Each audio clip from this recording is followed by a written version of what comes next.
Sorry about this, we just have to fill up. I haven't brushed up on my jokes recently. Oh. Yeah, I'd like to invite Phoenix up just to say a couple of words, because Phoenix is one of the guys from Occupy who've reopened Friern Barnet Library. I think the local community owes him a big debt of gratitude. For no other reason, you don't have to listen to me. Hello, my name's Phoenix. I'd like to thank everyone from Barnet and all over who's come and helped massively support keeping that local library open over the last 5-6 weeks. Thank you to everybody. What's to say? Basically, the person I've been involved with, we've been squatting buildings for over 20 years. There are nearly 1.5 million empty buildings in the UK, and we have been opening them to set up community centres, environment centres and homes for people.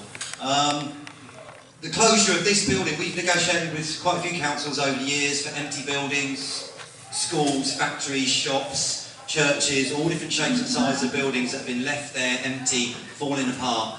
This is a well-loved library by so many people. You know, I think one of the local newspapers said that every book that has gone into that place is a vote to keep the place open, and we were amazed. When we got in, it was completely empty shelves, and now there are, in 5 to 6 weeks, there are 5,000 to 6,000 books in there. That's how much you've done for us.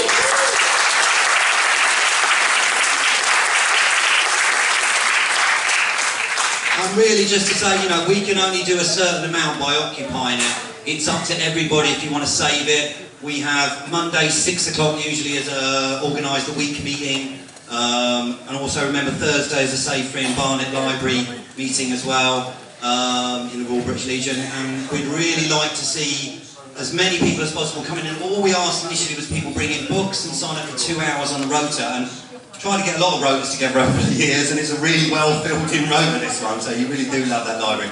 But we really want to see, as much as possible, everyone concentrate all your networking energy on the council. We need to identify the key decision makers, and we need to make sure everyone rings them, emails them, Twitters them, Facebooks them, does whatever, visits them, calls them, and say, we want the library back.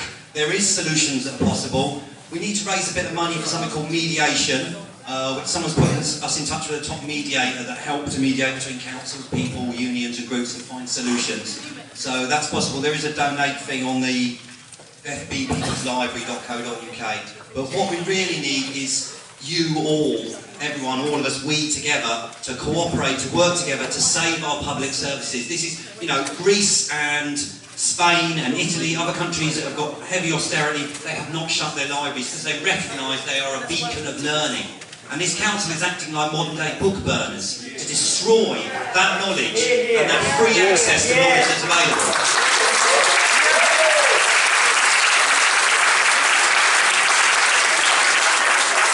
If you care about future generations, if you care about their knowledge and their learning, and they're growing into the future wise and intelligent and learning from the past and the future and the present, you have to save your libraries and your community centres.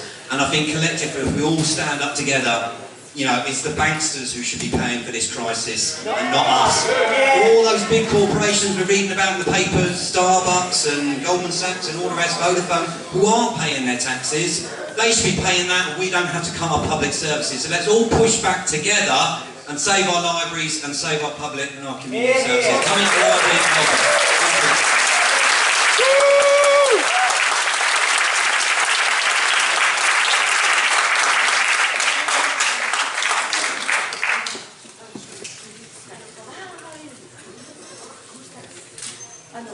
Okay, could I just make a little request? Can anyone who possibly can shuffle up, because we have a couple of stewards and people like that who have to get free towards the end. So if you could try and make the last seat on this aisle free, I'd appreciate it.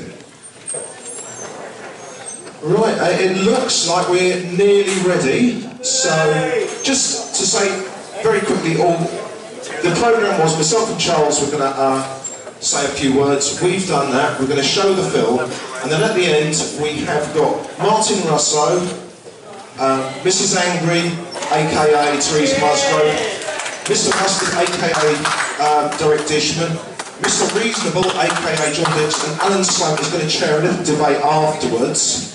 And so please hang around for that.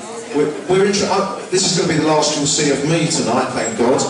But, you know, stay around for the debate, because this is how we get the message across. Make sure you sign the petitions outside. Make sure you take the leaflets home and read them. And without any further ado, I think we can show the film. Thank you.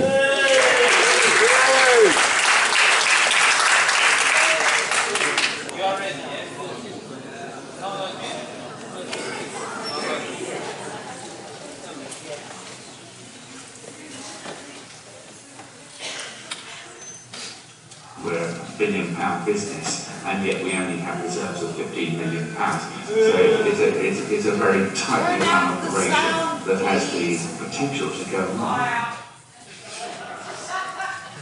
It is quite literally a gamble with what we encounter. Council taxpayers' money are with crucial local services